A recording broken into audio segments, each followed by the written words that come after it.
This will be a video to discuss chapters 2 and 3. I do want to show you, sometimes you'll encounter this issue. If you click here and you go to look for the access to the textbook and you click on this, you will sometimes get this message. This is when you simply go back to the modules, go to the textbook and materials and click on the course designation, if I can get this to cooperate with me. Click on this, click on that gray bar, and it opens up Cengage. It literally signs you in, and it'll access the textbook this way. Or you can just close this, go back to the modules now.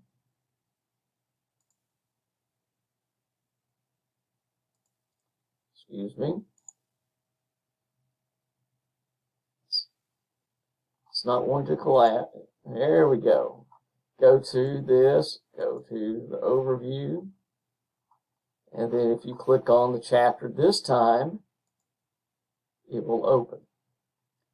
The issue has that something wrong has not been a problem until this past year. As I mentioned in one of the earlier videos, it seems to be because the 9th edition is going away. But this is chapter 2, talking about Greece and the rise of Greece as a civilization, and then its prominence in chapter 3. Again, the Shield of Achilles.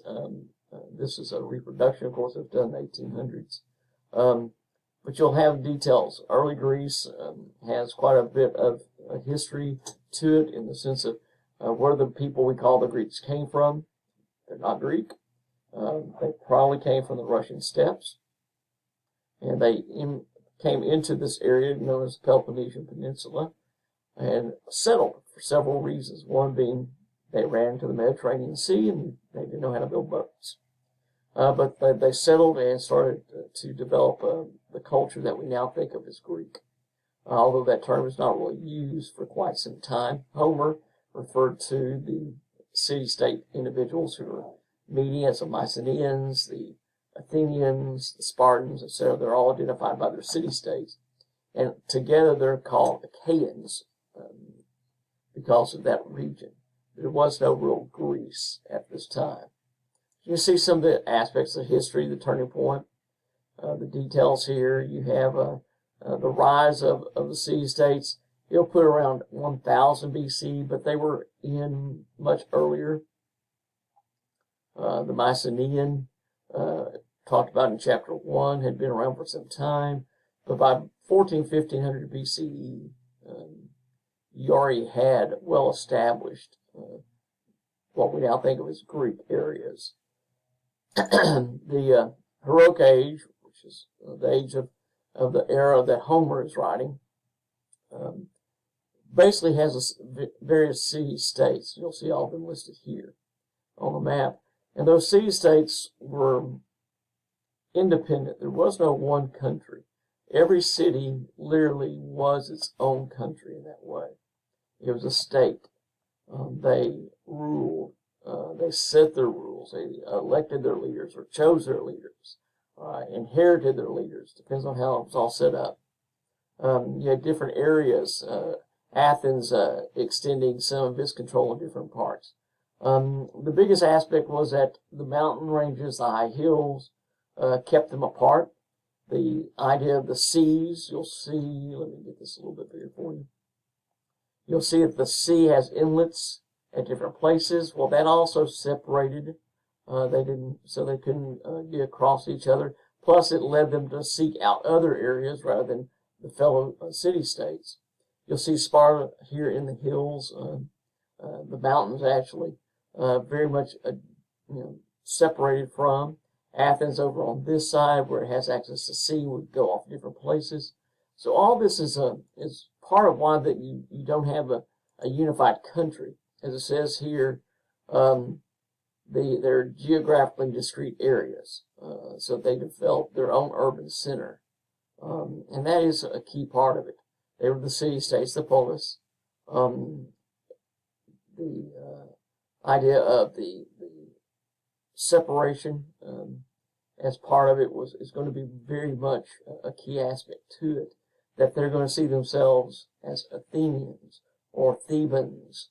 They're going to see themselves as Corinthians or Spartans, not as one group.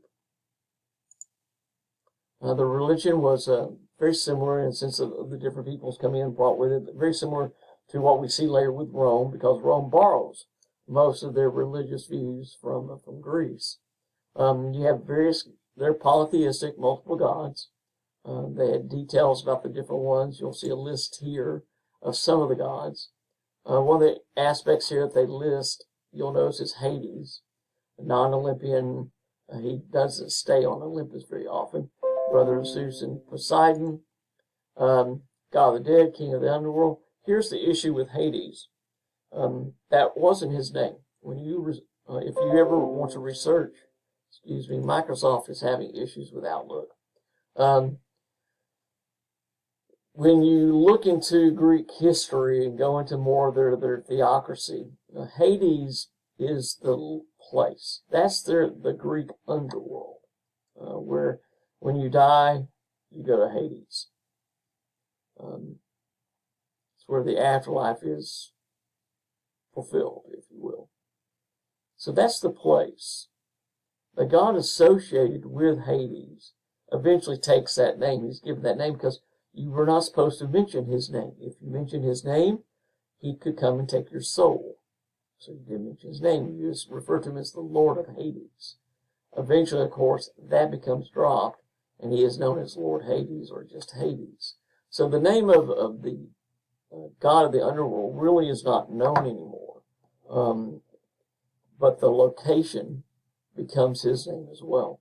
So you have some details along those lines. And these are just a few of the gods. They're not all these are the major ones. For instance, Hermes is not a major god. He is not part of the theogony. They have a theogony of 12. Eventually, one of them, you had Zeus, Hera, Poseidon. You had Demeter. You had Hades, and you had Hestia. Those are the older 6. Hestia eventually steps down. She's the goddess of the hearth, which was important when they were hunter-gatherers. You needed to start a fire quickly. It was important to have Hestia on your side. Later, when they settled into permanent dwellings, had houses, if the fire went out in a house, the person only had to look next door to go get a live coal to restart the fire. Hestia becomes less important. Dionysus, though, becomes more important. He's the god of wine. He's the god of vegetation. He's the god of festivity. He's also the god of madness.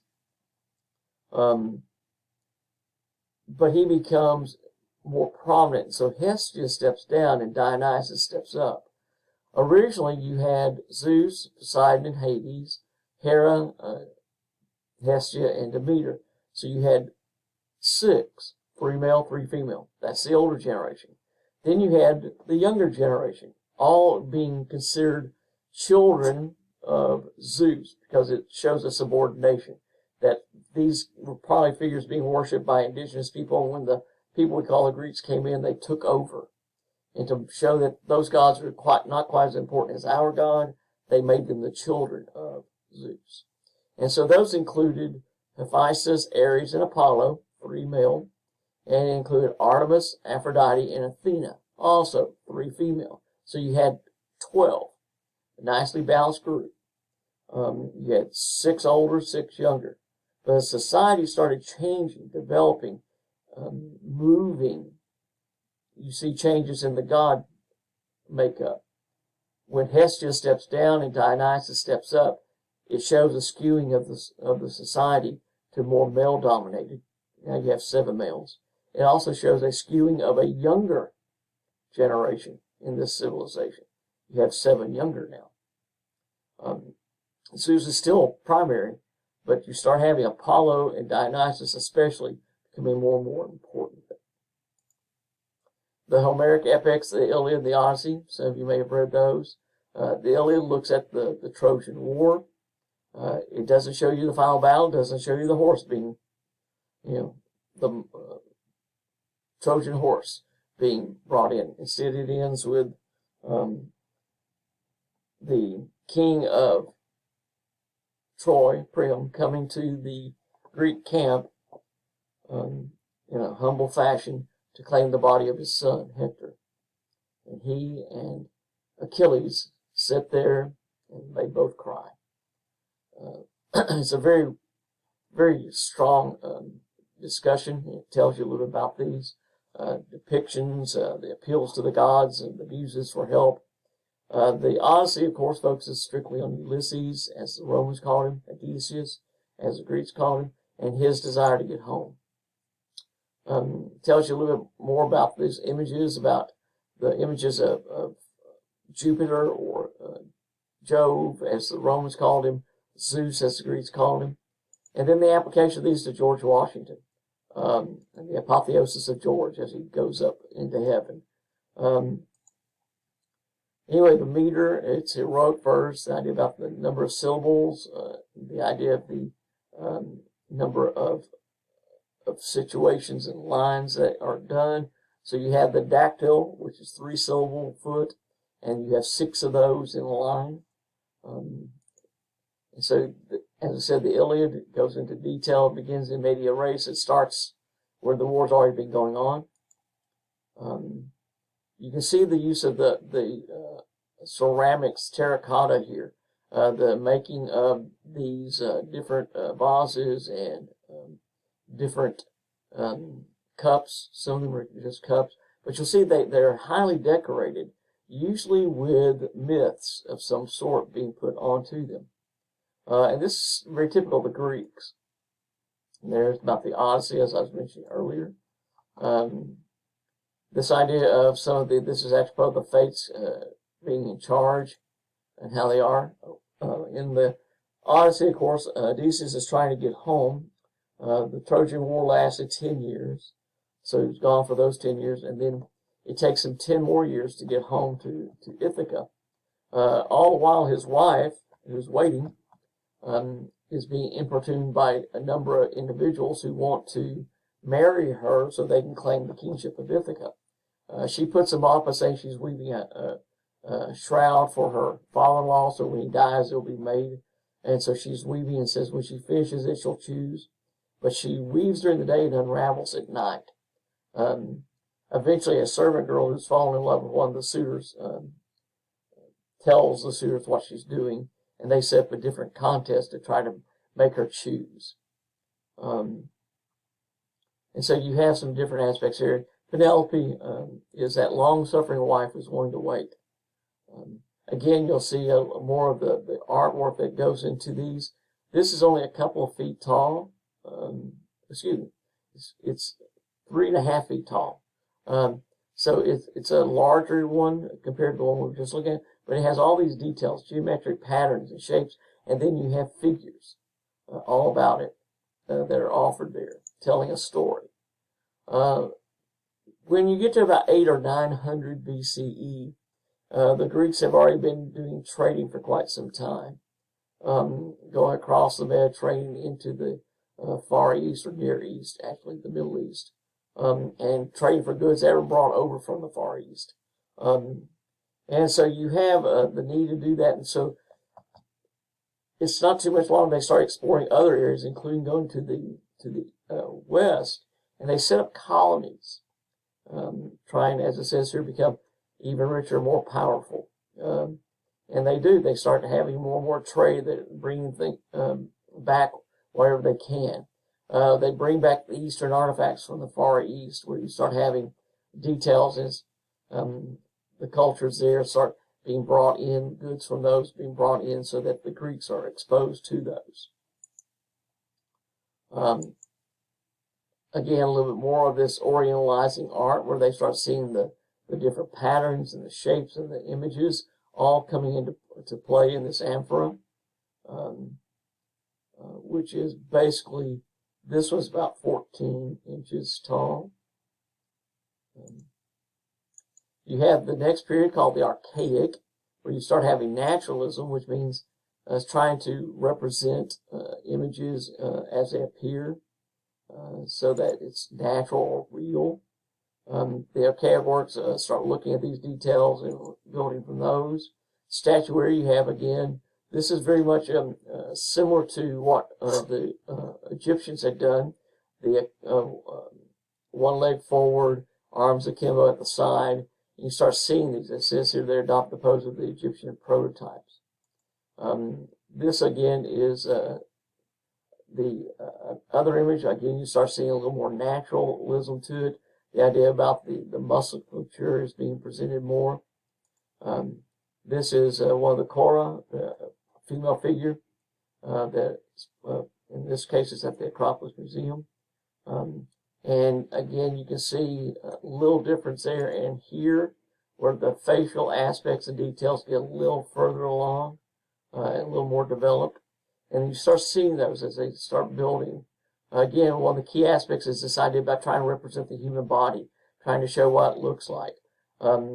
Again, one leg forward, arms at akimbo. This one, of course, has suffered some damage over the years.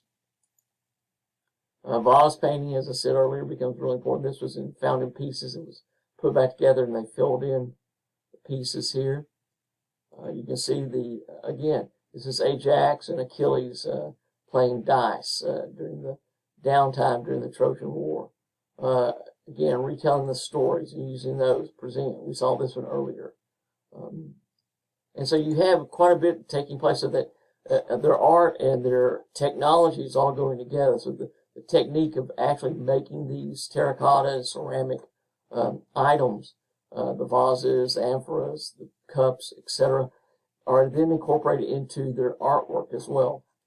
Architecture comes along, building of different ones using the lintel and cornice, and you can see the details here that is being offered. The idea about the different kinds of columns. This would be the style at one era, the Doric column. This is the different style, the Ionic, and we go into details about that here. Doric and Ionic, they have a comparison of what they look like and how they are, how they differ in the multiple aspects. The column in the Doric rests directly here onto the symbol. At the Ionic, you have a carved base, it's usually very intricately carved. The capital, which is up here, is usually flattened. The Ionic has a scroll. If we go back to this previous one here, this is what we mean by the scroll. And then you also have other aspects to the frieze, where you have just very simple patterns of geometric shapes. With the Ionic, you're going to start having a little different aspects where it's going to be not broken up in any way. Music and dance becomes important. And we see that because it's recorded for us onto the amphoras and other pottery. They played the kithara, a lyre, which is a stringed instrument. Again, the story of the lyre is that Hermes invented it. That he was, of course, a baby who was a little, shall we say, getting up to tricks all the time, and he had angered Apollo, so he made the lyre and gave it to Apollo to make up for some of his actions, because Apollo is the god of music, but it was Hermes who invented the lyre itself. They looked at music theory and the idea about what music is supposed to be part of. Ethos, the idea about values and ideas that are supposed to guide a community. Plato and Aristotle both looked at the idea about music, and they had parts of it as important, but Plato felt that music should be limited to certain occasions, that it could affect the emotions too much, and it should be limited. Aristotle thought that music was something that could be used to help further our connection to our emotions and use it in that way. And so you have the details there of what they looked at. Literature comes along. You have poetry. You have the epics, which are written as poems. You have plays, which are also written in poetry, which is why Aristotle, when he wrote his book about literature, it's called the Poetica. And that's really what Aristotle wrote. He wrote mostly books that could be considered textbooks, where he tries to explain how something is. Hesiod wrote a book called the Theogony, but also wrote one called Works and Days, which is basically a long poem. But in that, he looks at the views of the world and how it came about in Theogony. Works and Days looks at, instead, how we deal with life. And he has some excerpts from those here. Lyric poetry, Sappho comes along. She is a young woman. We don't know much about her. We don't have very many of her poems left. We just know that she is mentioned frequently in other Greek writers of the era and later, being praised for how excellent of a poet she is. It says here she's the first woman to leave a literary record about her personal experiences. Again, we only have fragments, a few limited aspects of her poetry. Really very good, what we do have. Again, with philosophy, the love of wisdom is what that word means. Soft meaning wisdom, phil meaning love. And so you have different philosophers coming along, what we call the pre-Socratics, those who were prior to Socrates, and their views as the different schools of thought. The materialists, for instance, everything is in elements. Thales is one of those who looked at the world and tried to understand it. So many of the philosophers were both scientists and mathematicians. He looked at the views that as it says here, he predicted an eclipse. He calculated the height of the pyramid by measuring the shadows. He put basically a stick and measured its shadow, and then he measured the shadow that the pyramid cast at the same time, and based upon proportions, he was able to calculate the height of the pyramids. You have other individuals where, again, they're looking at the elements. Empedocles, I'll get the name right, introduced the idea about 4 elements being part of it, how they work together. You have others who look at different ones, and then you have coming along Pythagoras. Most of you probably know the Pythagorean theorem, a squared plus b squared equals c squared. But he was also considered a philosopher who tried to teach about harmony, order, which is where the math comes in. Set up a colony, but outside of an area called Croton. Unfortunately, his group became under heightened suspicion for things that were happening, and they were attacked by the people of Croton, and he had to flee. Eventually, what he does, as it says here, he looks at the universe as being harmonious. He tries to show that sense of order. He came up with the idea about frequencies and musical scales fitting together, harmony of the spheres. So you have those views. Then you have the dualists who said there are 2 separate universes. They want to look at 2 different aspects. Heraclitus is that one. And he's the one who made the comment that it's not possible to step twice into the same river, that the water is always going to be different, changes, moves, that we see it as one river, but it really is not. You have Parmenides, who comes along and tries to understand the world also. And that, again, he used a poem to do so. And then you have the atomists, the atomist school, where they're looking at the world, saying that it is unchangeable because the atoms make up everything. They're invisible particles, and they are part of the void, the nothingness in which these particles move. That's how everything is made up of those. That the atom is eternal, that is immutable, will not change, and as it says there, it's uncreated. Instead, atoms have always existed. And so that view was part of how they looked at the world, trying to figure it out from that perspective. And then you have Protagoras, who said that man is a measure of all things, that this is how we should look at the world, look at man, and we can figure it all out. Herodotus was the first historian, where he looks at a number of different events taking place, including the histories, as I said, looking at the Persians attacking and and then also looking at other details. He looked at the idea about the Persians saying that they were at fault because they lost because they were morally in the wrong. They were just wrong to be attacking the Greek city-states. They were too full of pride, ambition, hubris, as it's called, and that the Greeks won because, of course, it was right over might, and the gods were on their side. That's why they won. That's why the Persians lost. They were morally in the wrong. They were just too full of themselves, and the Greeks had the gods on their side. It's just part of it. He details quite a bit there, and that's how we know so many of the details of what is taking place. Some of you may have seen a movie called The 300 that came out several years ago. Well, much of that is not quite true, but because they elaborate and make it a little more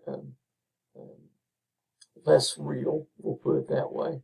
But the details that are known about what happened they come from the book here, Histories by Herodotus, where you have the Spartans who agree to hold the passage and hold off the Persians as long as they can, and it is that way, and that's what they did. They helped to secure victory for the rest of the city-states, so that when the Persians attacked, Leonidas, as troops, it says here, held the pass for 6 days against highly outnumbered.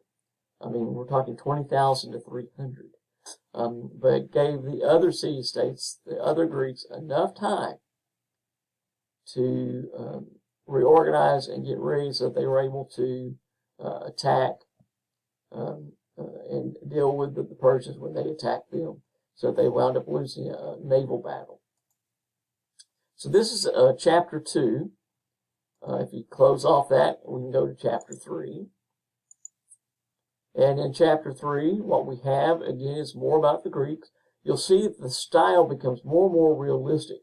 That archaic style, the use of naturalism, starts being used more and more. You see the fullness of the lips, the use of the hooded eyelids, the idea about the hair being curled. All this is part of this is supposed to represent Pericles, to give us an idea of what he looked like. Now, Pericles is during the Golden Age, and it's really more of a golden age for Athens than anything. The Persians are defeated, but the cities suffered quite a bit. Athens had been heavily attacked, so you wind up having a rebuilding of Athens, and Pericles is the leader at the time, and the city-states had banded together. Again, it's not one country, but they banded together in a confederation called the Delian or Delios League. And they had all contributed money. Athens was acting as the treasurer, and the money was kept on Delos, an island. But Athens wound up using the money to reconstruct the city, the devastation they had suffered. They rebuilt the buildings, Parthenon on the Acropolis. And they did so without getting permission from the other city-states, which sets up quite a bit of conflict. They're not very happy about that. They protest about what Athens was doing. Athens said, well, we're the best city-state, so we have the right to do this. Well, other city-states, especially Sparta, did not like Athens in that way. Eventually what happens is a civil war, actually 2, because it breaks out. They end for a while, then it breaks out again. So you have a civil war among the different city-states called the Peloponnesian Wars. This is the Acropolis, the high city, if you will. And this is the Parthenon that's built on top. And you have other temples that are built. You have a theater. There's another one over on this other side. You can get an idea of what it used to look like, how it would have been with a wooden roof. But, of course, the wooden part has rotted over the years and burned. There were a couple of fires there as well. But these are the details of it. Here's the Delian or Delios League. The Isle of Delos became the treasury. It was neutral. But Athens started using the money. It says here, Corinth began to suspect the league was strengthening Athenian power. And so they started asking about where the funds were. what happened to it. And so Pericles, as I said, was the leader at the time. So you wind up having the city-states divide. Some are supporting Athens, but the rest of them are siding against them, and you have the Peloponnesian War. Lasted about 10 years, uneasy peace, and then Athens made an attack on the colonies over in Sicily. That set off the war again, and eventually Athens was weakened and never really gained its prominence again. Thucydides is one who helped us to know much about this. He wrote the history of the Peloponnesian War. He was a contemporary. He was from Athens, but he gets exiled because he's protesting against what some of the actions are. So he winds up in the war and writes about it. He sees it from a first-hand experience and gives details about it. And Athens, as I said, does not come across looking good. So you have some of the details here that you can look at. When Pericles died in 429, it was before Athens really fell. And so he never had a chance to see what his actions of allowing the funds to be used eventually led to Athens suffering. Instead, he as an individual, when he was buried, everyone honored him. I mean, he was, as a sincere spirit of reverence pervades our public acts, because he was trying to work for the good, if you will, of Athens and other areas. And he was trying to rebuild, if you will, and lead a government that would be a viable government. It's one of those situations. So Athens, it says in the age of Pericles, how many people lived in and around the area, its economy, its cultural life. I mean, it really was a dominant city in that way. This is an image of the Parthenon. You can see it's highly damaged. They've been working on putting it back together. If you go back up to the overview, this is a view of it from a different perspective. You can see the cranes here and the scaffolding where they're working to repair it, and they really are trying to do so. We took a trip there now over almost 8 years, 7.5 years ago. We took some students to Greece, and we were able to go to the Acropolis up to the Parthenon. Several of the items that were shown earlier that are being shown as being in the Acropolis Museum or the National Archaeological Museum of Athens or Greece. I was able to see firsthand when we took the students there. They were able to see them and to look at them. And it's really interesting when you see what's taking place. These are the stones that have fallen off and been broken away. They're trying to use any that they can to repair it. They're also using from the same quarry stones that they have now quarried out of the same quarry where the original stones for all this was formed. The architecture of it, you have the idea about a temple where you have a colonnade around everything, and then you have a building basically inside. Doric columns, as we were talking about earlier. Short, squat columns, usually unfluted, a square-shaped capital, as opposed to the more elaborate Ionic style. You have the different details here, where you have a number of, again, proportion is important. 17 columns down one side, 8 across the other. And so you wind up having this view of how many there are. And so you have this proportional aspect to it. This was part of the Merope, the idea about the frieze that was around the building. They have taken it off, and because it was broken, and they put them in. This is some of the sculpture around this also. As it says here, it is in the this one is in the British Museum. This one is in the British Museum as well. And then you have, again, more taken off. Much of this is about what are called the Elgin marbles.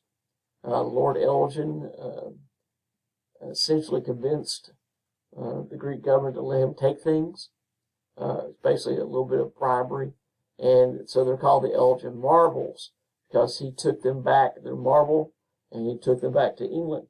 There's a process now ongoing to try to restore the marbles to Greece. It tells you a little bit about Lord Elgin. Says remove most of the frieze, taking it away so that it's in the British Museum. Well, they're looking now that the Acropolis Museum, they're looking at wanting to bring these back, and they're getting more of them back from England. This is another one of the buildings up on the Acropolis, the Erechtheion, which is a simple building, really, where you had the statues here, the Cory statues here, that you see. The young female figures are there, also called the Caryatids. Draped female figure, that's actually a column. And again, if you look here, you'll see that these figures are actually serving as the columns. So they're called the Caryatids. And you have the views here, the Porch of Maidens. And again, much of the building has suffered damage over the years. They're working on trying to repair this one as well. You have the smaller building, Athena Nike, where there was an image of Athena accompanied by Nike victory. And that's part of this is, again, Athena adjusting her sandal. Again, damage taking place where the face has been damaged. But Nike is winning victory. She's always associated with Athena. Athena was a goddess of wisdom and military strategy. So you would have those two together to ensure success in battle. The visual arts, you have more of those and more sculpture. Again, the classic architectural style. This is a Roman copy. Originally, they would have sculpted in bronze.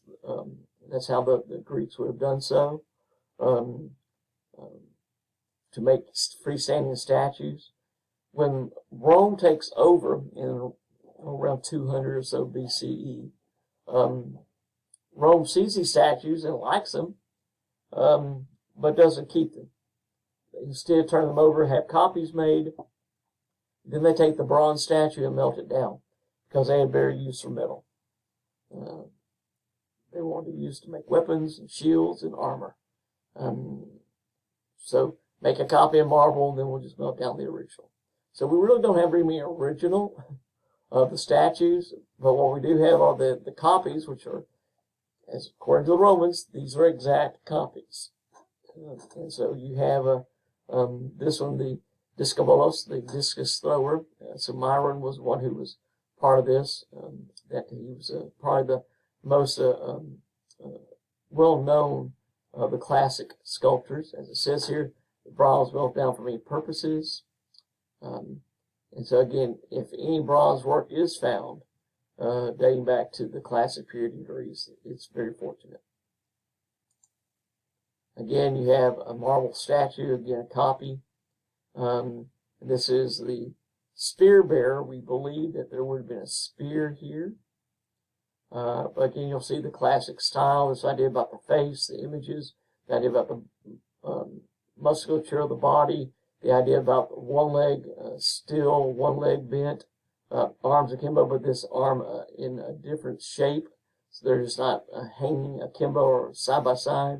But we have, again, this proportion. And part of it comes down to Polyclitus, who set up really a book saying, okay, if you're going to do a sculpture, here's what you need to do. And literally, it says, this is how you can get the proportions right when you're making a sculpture. So if you're making a 3-foot sculpture, follow these proportions. If you're making a 6-foot sculpture, you follow these proportions. So everything comes out in harmony and balance the way it's supposed to. Again, the canon, as I said, it doesn't correspond to actual body proportions, but instead it gives a guide on how to do this, how to represent the figure. Vase painting is still important, again, using myths quite often. This is Artemis and Apollo slaying the children of Niobe.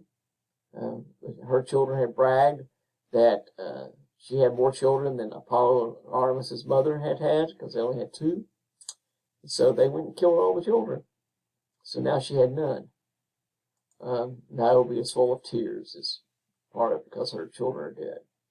Again, we have some other areas. This again, the painting on in this particular case, Lekythos clay pot. You have essentially stories being told. This is a flask of a sort. Again, the women weavers, again on this particular flask, it's an oil flask, but you paint it, you tell stories, you offer details. You don't just have a solid color. Philosophy comes along. This is where we get eventually into Socrates. But you have Protagoras, individuals who were part of the Sophists, supposed to be the wise men. They were the ones who sell their services to teach people. And so we know that Protagoras said man is a measure of all things. We heard that one earlier. And so the details that we start seeing is that Protagoras said he was skilled, he could make the weaker side defeat the stronger, which is not how most philosophers want to do it. Socrates had an issue with the people who were the rhetoricians, who would argue both sides. And he said that you never take a side, and they go, well, we don't need to. And Socrates says, yes, you should take a side. We should be searching for truth, the answer, and not simply looking on either side, not in any way forgetting that we're supposed to be looking for something. And so this is how it became known as to speak on both sides, being just good at speaking. It doesn't matter which side you're supporting. That's called sophistry. And your editors of your book link that to lawyers. Again, Socrates comes along, best known by what Plato wrote. Plato was a student of his. Socrates would show up at the marketplace in the morning. People would come and talk with him. And the dialogues of Socrates are recorded by Plato, and they reflect his views. They would come and look at a key issue. Justice would be one that would come in. What is justice? Somebody would ask Socrates, and he would turn it back on them. He would ask questions, get them to answer, and then go into their answer and ask more questions, showing them eventually that they really didn't know, although they had come with thinking that they did. It's called Socratic dialogue. It's also Socratic method. Again, if you go to law school, Socratic method is what is practiced there. Not sophistry, but Socratic method. Eventually, Plato irritated some of the leaders of the government in Athens, who charged him with corruption of youth and found him guilty and sentenced him to death. His apology, an apology is not oh, I'm so sorry. An apology literally means the last word. That's what apologe. Loge being word, apo being at the end. So these are the last words. That's what an apology is supposed to be. It's supposed to be the last word on something. And so he offers his last word, in which he talks about how people who have basically brought the charges against him, have found him guilty, really have not proven anything, that he shows as something else. He's able to ask questions and prove to them that that they were wrong to find him guilty. But he accepts it. He goes to prison. He's condemned to death. His friends try to get him out. The people who are in charge really want to get rid of him also, just let him leave, but he won't. He has the opportunity to escape. I mean, the public officials are going to look the other way and let him leave. But he won't. And so he drinks hemlock and dies. Now, Plato also writes other works. He writes another extended dialogue of Socrates called the Republic. But in that one, we see mostly Platonic thought, not Socratic, in which he looks at the world and says, this is how the world should be run. This is how a republic needs to be set up. Turn to the philosopher king, and let the philosopher king be in charge. And you have the allegory of the cave offered there. And again, Plato has a view about how a society should be set up, an ideal society, how children should be educated. The idea about censoring music and poetry because they will affect the emotions, and we can't have emotions leading anything. Instead, we need to depend upon reason to direct the way that a society functions. Aristotle comes along, having been a student of Plato. He comes along, is a little more tolerant of literature, a little more tolerant of music, Plato was going to ban it for all the purposes and for military marches and going into battle, and maybe for certain celebrations. But Plato comes along, and he is, of course, an individual who is known because he wrote all these textbooks, basically, where he looks at metaphysics. He writes about Poetica, the poetics. He writes about ethics and Nicomachean ethics. He talks about here's what ethics should be and how it should be set up, and the idea about the nature of happiness and what one does. He is also known for having been the tutor to Alexander the Great. So when you go in this idea of his influence is very important in that way, because what Alexander does is take the Greek way of life to other areas, into the Middle East, into India, into the Asian area. And so you have in Africa as well because of Egypt. So all this becomes part where the Greek way of life and thought is extended. As it says here, music, Pythagoras came up with basically the harmonic chords, this idea about what we now think of as the octave. Plato had music in its place. He saw it as music and moral development, but he was also not quite happy about it, really. That participation could mold characters, which is why he said that it was ban certain kinds of music. You don't want it. That could mold the characters for the worse and for the better, so let's limit what we're going to do. Aristotle was a little more tolerant, as I said, that music had the power to influence human behavior, and that he saw the study of music as being important in education. Plato, not so much. You see the details here about the development of the chords. Theater, of course, is very important literary-wise, very important. The details here that you have the three major dramatists, the tragedians, Aeschylus, Sophocles, Euripides, and they are known for their plays. We don't have very many left. This is an image of the Theater Epidaurus. Again, these are people standing right there. And you can literally stand here, and if you're seated up here, you can speak from here, not having to shout really, and you can be heard because of the acoustics of this. All around and out in front are olive trees because, of course, this is dedicated to Dionysus. And Dionysus was a god of fertility, growth of vine, and olive trees are sacred to him as well. So you have, again, a number of details that are offered. The plays were developed. Eventually you have a single actor at first, and then you have added actors up to 3. The first actor who actually took on the role rather than telling a story, because originally the dramas that had started earlier were done through telling of stories associated with different areas.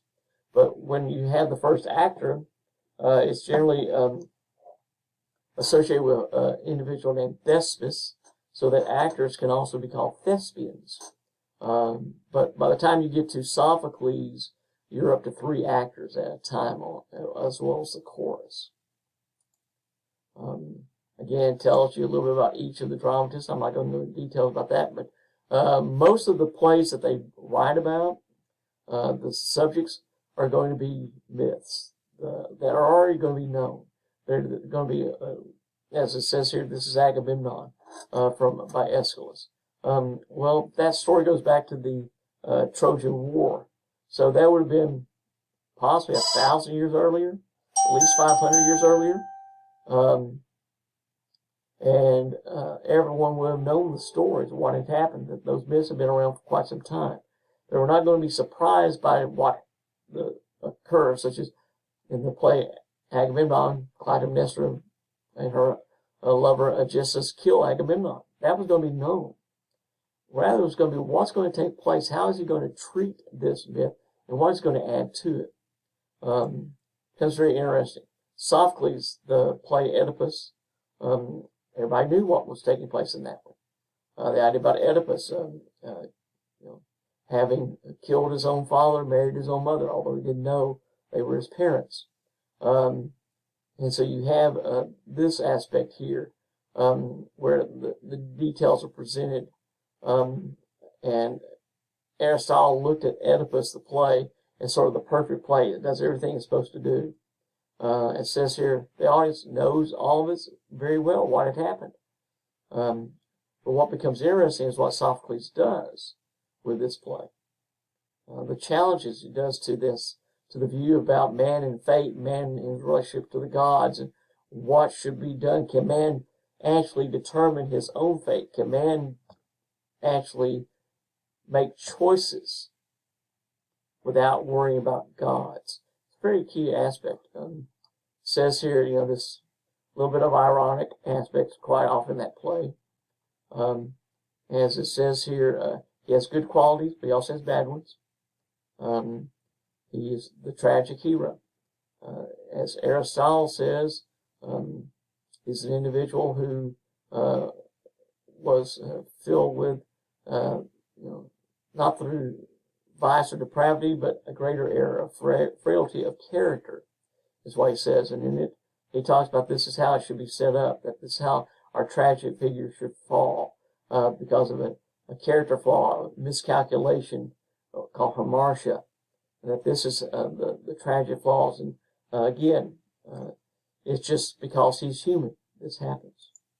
Again, you start having other development, civic pride. Many of the Greek plays were actually developed because of the pride that each of the city-states had about themselves. You start having other ones, again, Theater of War, Ajax is an interesting play. And so you have the death of Achilles and Ajax happening there. Again, it's a play that looks at the war and offers a unique perspective about it.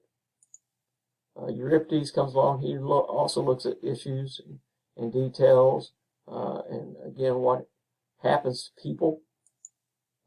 Aristophanes is the idea of writing comedies. Now, tragedy means that everything ends against the major figure, and usually sees his downfall, possibly even his or her death. Comedy means not that you laugh, but comedy, although you can, there are funny moments in them, but comedy means that everything will work out in favor of the protagonist. The main character will not end in devastation and loss, but will triumph in some way. And so he wrote a number of plays, Lysistrata, where the Athenian women are upset about this Peloponnesian War. They want to end it, and they come up with a plan, and they're going to bring the war. And it says here, by using their bodies as weapons. She convinces the women to lock themselves up in the Acropolis and refuse to have sex with the men until the men stop the war. The war stops, just in case you're wondering, at least for a while.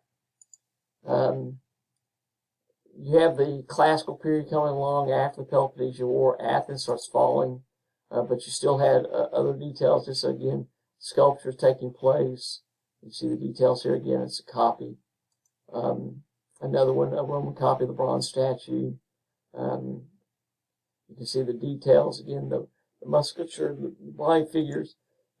This is the head of Alexander the Great, we believe. It's been attributed to that. So we can see the young, youthful aspect of him, again, damaged, of course, over time, but still part of it.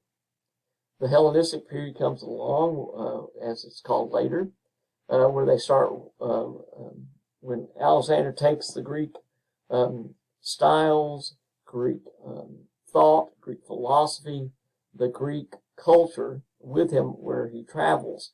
Because, again, they didn't use the term Greek. They call themselves Hellenes. So it's Hellenistic, and it gets taken elsewhere, and architectural styles and art becomes more and more prominent in these areas of the Middle East, in Egypt, that are very much Greek in origin. So we call it the Hellenistic period. You can see some of these. This is, again, a Roman copy of a bronze statue. But you see the details there, the use of emotion. Again, Nike, unfortunately, lost the head, but you can see the details here that they're using. Again, the Venus de Milo, as it's known, because it's found on Milo. It's in the Louvre currently. Again, a painting that would have been completed with arms, but again, a presentation of this view. And then you have, of course, this one, Laocoon and his sons. And again, it's a myth where Laocoon warns the Trojans about accepting a gift from the Greeks. Beware of Greeks bearing gifts. The idea about the Trojan horse. And so they are sent sea serpents to strangle him, to kill him in that one. This is represented in the Aeneid, which you'll get to in the next chapter. So you have the details here that are offered in that way, the style. This is again, museum in Chicago, where you have the altar of Zeus offered for you. Again, much has been taken and put in other places, although Greece is trying to get more and more back. Again, at the end of this chapter, you have a summary, tell you about some of the key aspects. So when you take your quiz over 2 and 3, I'd open this one, open up 2, and then see what you find here. It's not all going to be on here. You'll need to make sure you've read the chapter. But hopefully you'll be able to use that and go through it. And again, when you take your major exam over chapters 1 through 6, I would open up each of the chapters, and especially to this part to look at. So this is chapter 2 and 3. I went over it fairly quickly. I want to get this posted. I know you won't have much time to watch these, but this will give you some lecture notes and comments over the first 3 chapters.